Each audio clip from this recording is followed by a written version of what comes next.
The Cosmic Brotherhood.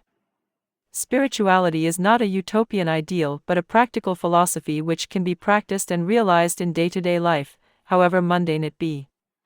Spirituality stands for evolution and elevation, and not for superstition in action or pessimism. All vociferous tendencies and group or clan philosophies which tend to create the shackles of narrow-mindedness are in no way connected with spirituality and should be discouraged. That which leads to broadness of unison alone should be accepted.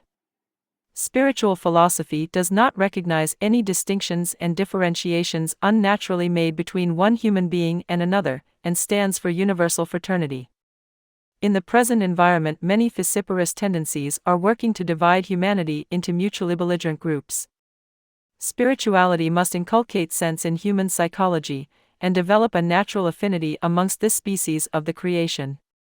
The approach of spirituality should be psychological and rational, and should offer a touching appeal to the deepest psychic sentiments of human beings.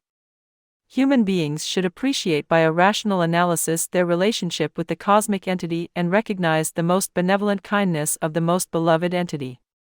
Spirituality should lead human beings to the one cosmic truth from which they have derived their selves, one, and which is the ultimate destiny.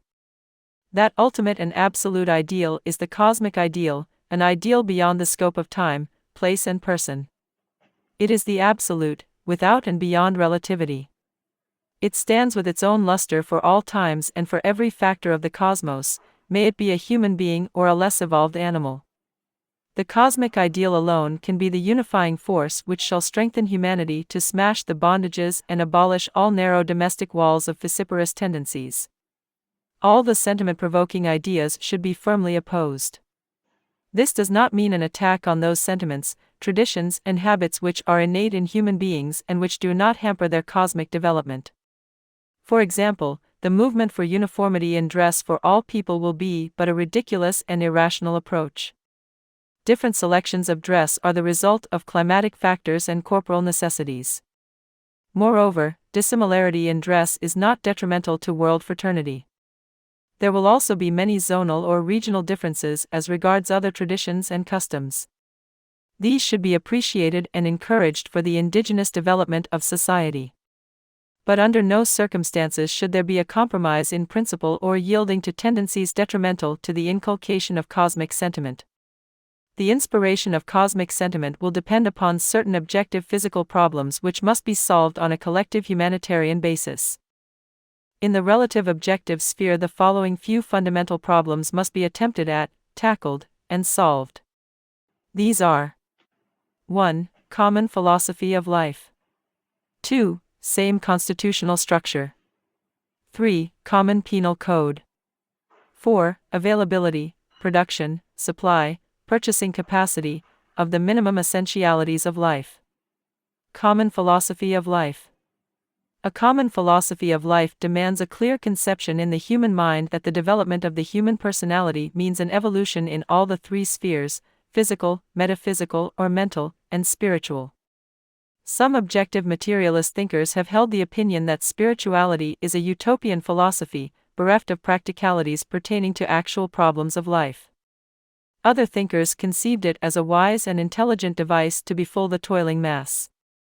But the logical analysis given above must have clarified to thoughtful readers that spirituality is the summum bonum of life in all its aspects.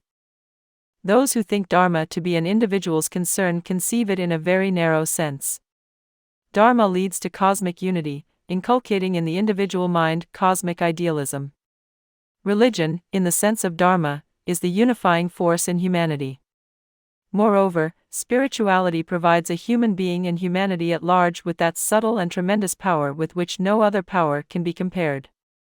Therefore, with spirituality as the base, a rational philosophy should be evolved to deal with the physical, psychological, and socio-philosophical problems of the day. The complete rational theory dealing with all three phases, spiritual, mental, and physical, of human development shall be a philosophy common to humanity in general. This will be evolutionary and ever-progressing.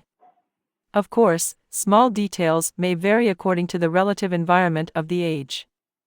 Nationalism is fast getting out of date. Not only has national sentiment given humanity rude shocks in the world wars of the present century, but the social and cultural blending of the present age also shows the domination of cosmopolitanism in world affairs. Vested interests, however, continue to cause certain vociferous tendencies. There are some who fear loss of their economic or political domination and are directly responsible for these detrimental or retrograde reactions. Same constitutional structure. Despite these obstacles, a social blending of humanity is in progress and needs a common constitutional structure to be evolved to cement the solidarity of the world. A world government is also very essential for exercising full control in certain spheres.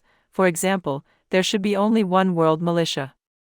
The world government should form certain autonomous units, not necessarily national, based on problems of education, food supply, flood control, public sentiment, which should look after mundane and supramundane problems.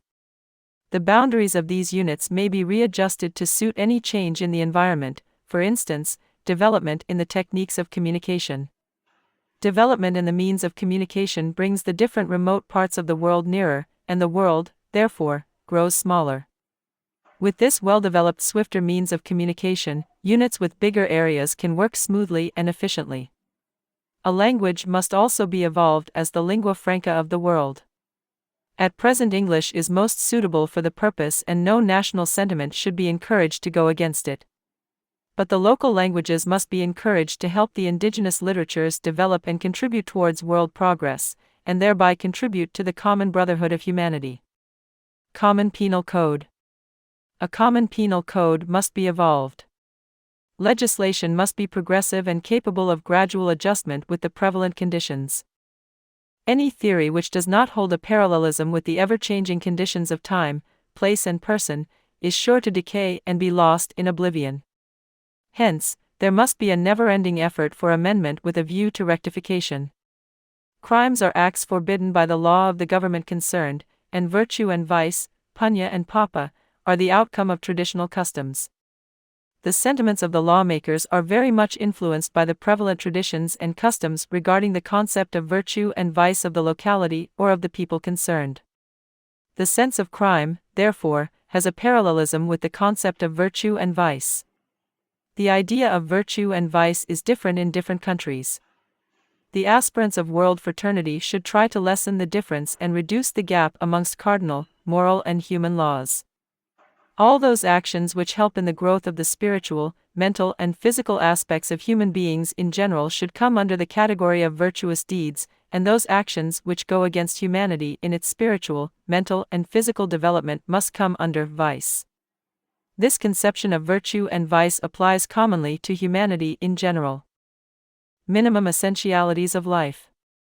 The availability of the minimum essentialities of life plays a vital part not only in achieving world brotherhood, but also in the development of human personality. This should be tackled on a world footing, and should be based on certain fundamental presumptions. Every human being has certain minimum requirements which he or she must be guaranteed. Guaranteed availability of foodstuff, clothing, medical assistance and housing accommodation should be arranged so that human beings may be able to utilize their surplus energy up till now engaged in procuring the essentialities of life, in subtler pursuits. Side by side, there should be sufficient scope for providing other amenities of the progressive age. To fulfill the above responsibilities, enough purchasing capacity should be created. If the supply of requirements be guaranteed without any conditions of personal skill and labor, the individual may develop the psychology of idleness. The minimum requirements of every person are the same, but diversity is also the nature of creation.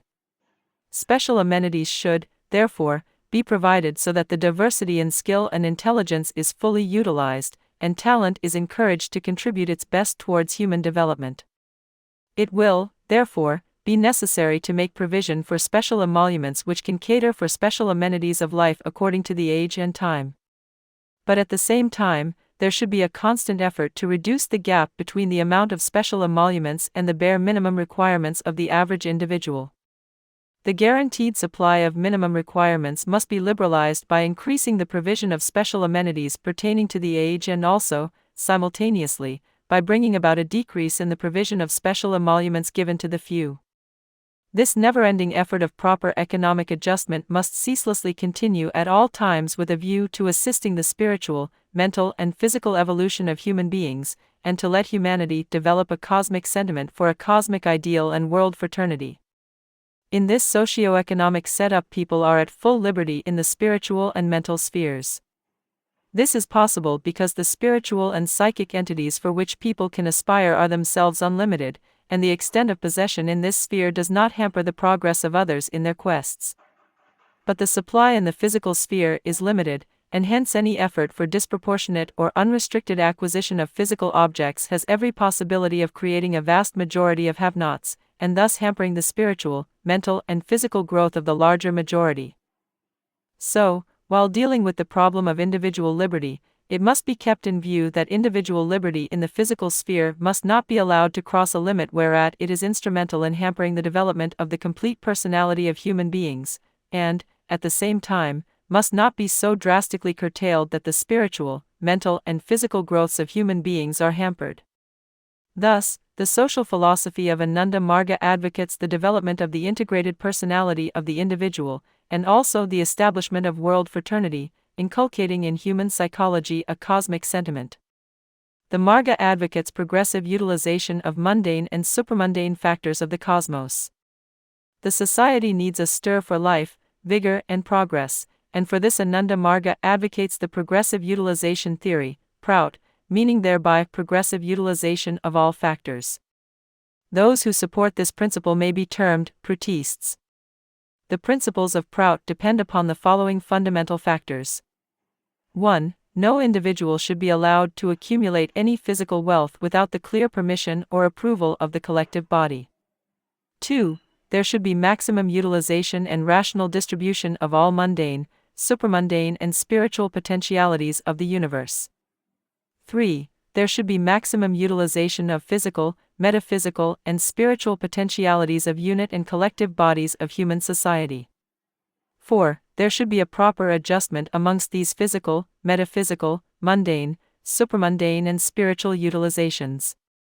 5. The method of utilization should vary in accordance with changes in time, space and person, and the utilization should be of progressive nature. Hence, ours is a progressive utilization theory, Prout.